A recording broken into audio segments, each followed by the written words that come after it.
Today, we are digging into a piece of television history that's so important it literally trained the stars of future global hits, but it's so lost that most of its episodes have just vanished forever. Okay, let's get into it. So before they became absolute icons on shows like Prisoner and Neighbors, shows that were huge around the world, these actors all got their start walking the streets of a small, fictional town called Bellbird. This show was basically a boot camp, a crucial training ground that shaped an entire generation of talent. And we're not talking about some little short-run show here. For a whole decade, Bellbird was a cornerstone of Australian television. They produced almost 1,700 episodes. It became this daily ritual for its super devoted audience. But here's the kicker, and honestly, it's a bit of a tragedy for TV historians. Fewer than 300 of those episodes are known to still exist. The rest? They fell victim to what was a really common practice back then.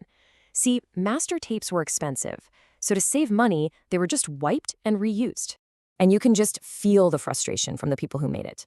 The decision to literally erase this history was a huge loss for the casting crew. As actor and writer Alan Hopgood said, he thought it was criminal. Hundreds of episodes, all those performances and stories, just gone. It's hard to picture today. So what was this show that launched so many careers before it pretty much vanished off the face of the earth? Well, think of it like this. It was Australia's answer to Britain's super popular radio serial, The Archers. It was just a slice of life. Quiet, totally driven by its characters, and for a lot of people watching, it was the very first time they saw their own rural reality reflected back at them on screen. Now this is where it gets really interesting, especially when you compare it to the soaps we have today. Long before all the flashy drama and corporate backstabbing of modern shows, Bellbird found its audience in the quiet, everyday struggles, the reality of farming, the town gossip, and those super tight-knit bonds you only find in a small community. And you know what? For its time, this show was incredibly progressive. I mean, we're talking 1967, and it launched with a Chinese-Australian character in its main cast. Later on, it brought in an Aboriginal character for a major storyline about racism, and it wasn't afraid to tackle tough issues like alcoholism and xenophobia. But that quiet, steady pace of the show, it was about to be completely shattered by one of the most famous and, frankly, shocking moments in all of Australian television history. So you gotta remember, this was not a show built on huge stunts or big dramatic cliffhangers. The drama usually came from the smaller, more relatable conflicts between the characters. Okay, so picture this. It's 1968, and the actor Robin Ramsey, who played the town's nasty real estate agent Charlie Cousins, suddenly decides he's leaving for a job in Japan.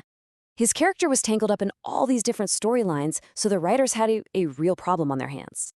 They couldn't just have him pack his bags and move away. It just wouldn't have worked for the story. So they chose a solution that, well, let's just say it would be remembered for decades. And there it is. In what became one of Australian TV's most iconic scenes, Charlie Cousins falls to his death from the top of a giant wheat silo. This moment was so significant, so shocking for audiences at the time, that its fame basically ensured it was one of the very few early clips to be saved from being erased. So how on earth did they actually produce a show at this incredible pace? Well, the process, as you're about to see, was unlike anything in television today. The production schedule was just a relentless, high-pressure grind. The actors would rehearse for 3 days in a hall with just tape on the floor marking where the sets and furniture would eventually be. Then, on the 5th day, they would film an entire week's worth of television in just a few hours. And here's the craziest part, it was shot live to tape. What that means is if an actor forgot a line, if a door got stuck, or if a prop broke, they just kept going. The cameras kept rolling. No retakes, no second chances.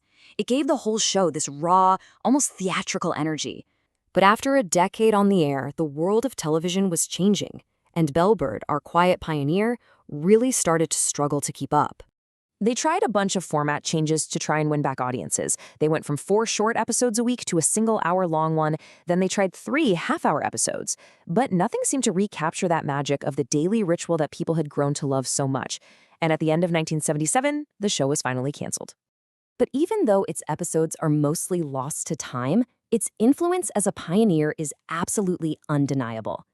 It proved that Australian audiences were hungry for local stories. It paved the way for decades of rural drama, and it launched so many incredible careers. And that leaves us with a really interesting question, doesn't it?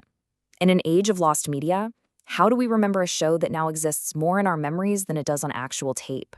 It's a question that reminds us that television history is as much about the stories we tell and the impact it left as it is about the footage we can still watch. If you enjoyed this look into a lost classic, please give this a like, subscribe, and tell us in the comments about a forgotten show you loved.